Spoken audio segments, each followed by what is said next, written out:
originally about 50 square miles set aside, but it was reduced to about 40. And north boundary should have been about White Avenue today, but it's pushed back to 51st Avenue. And how that was done was basically through genocidal acts. The government introduced the Indian Act, which is a repressive piece of legislation that still governs the First Nations people today. Just give you an example, a couple examples. The first clause says that the land, the reserves that are set aside, the title is vested into the minister. First Nations don't even own their own land. The government does, the minister does. Second of all, if you get wills, if I created a will, the minister has last say in my will, I don't.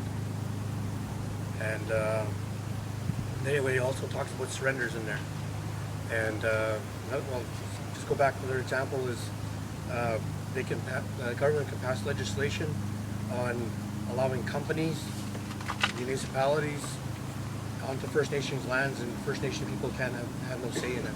So that's why you hear about these oil companies going onto the lands, and basically the Native people have no rights. The government just basically shuts them down. They pass laws allowing them to do that. So what happened to my people was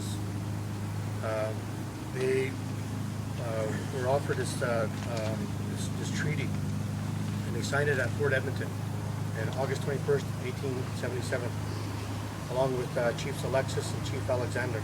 Those reserves still exist today. And what happened with us was because of greed and local settlers and people, businessmen like Frank Oliver. What they did was they petitioned Ottawa, and they listed out 6 points.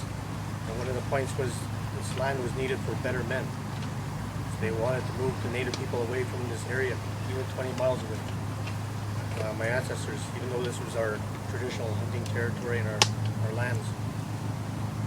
So what they did was they came in with the Métis Script Commission. And by the way, there's documents that say it's illegal for them to offer Métis Script to a First Nations for the Treaty Indian. So that was illegal what they did. So that's how they removed a lot of people off Papaschase. So now they're considered Métis. So they were removed. And then the remainder, Enoch was created by the government over out west here. They removed the remainder, the RCMP removed the remainder of them over there. So they did everything backwards, and they realized, oh, we need to surrender. And by the way, Treaty 6 territory, 2 million acres set aside for First Nations people. The government took through illegal surrenders, 1 million back. So these reserves today should be twice the size. And so they realized they needed a surrender. But the Indian Act says you needed a majority of voting members. And back then it was males over age 21 that could vote. And so what they did was, so from the research that we've done, they could have found between 8 to 15 male members at Enoch to vote on the surrender. Only found 3. So if you go with a minimum of 8, you need a majority of 5 people to okay that surrender. They only got 3, so it's illegal. So they took that land illegally on the south side. So everything there that happened on there since then, according to us, is illegal. And so that's not right. So they broke up the band. They pushed our people away, forced them out of here through illegal acts and through force by the RCMP. But the thing is, there's reminders of our people being in this area. Of course, there's a burial ground. You guys are aware of the burial ground up by Rossdale? Our ancestors are buried in there as well. So that's why we stood up to EPCOR and then to the city of Edmonton that wanted to expand that plant. And we said, no way, that's a burial ground there. So we're protecting our ancestors, our resting place, and we work with the city to develop the memorial down there. But ultimately, our goal is to restore the Papaschase First Nation. A community was broken up and separated and split apart. And so that's what we're trying to restore. Get land back, restore our community, and restore the Papaschase First Nation. So I've been working since 1999 when we had our first election, working with our chief and council and working with the descendants, but that's what we're pushing for, is recognition as a First Nation.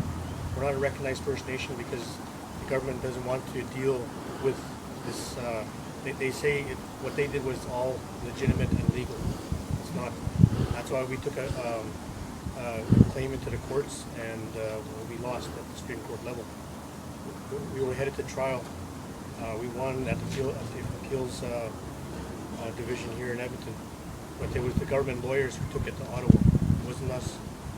And so on a technicality, they said we ran out of time, and they threw it out of court. But that doesn't mean we're not done. It means we're still fighting, and that's what we're looking for is getting recognition.